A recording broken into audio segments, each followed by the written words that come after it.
Yan, hello. Good morning everyone. It's me, Ate Jackie.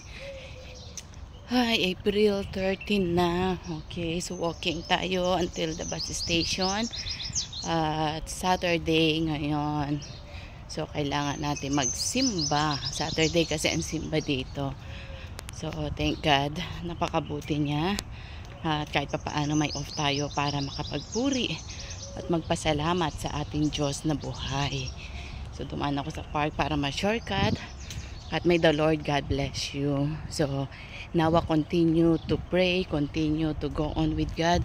Continue tayo no matter what, no? Na manalangin tayo.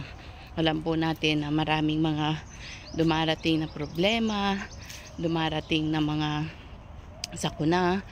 Sabi nga, pahirap ng pahirap talaga ang mundo, pero keep on going kasi may promise ang Panginoon sa bawat sa atin. I will never leave you nor forsake you, for I am with you. So yan po ang pangako ng God. So kailangan po na go on tayo, patuloy tayo at maglingkod tayo sa ating Diyos na buhay. So muli, shalom and God bless you all. Bye for now.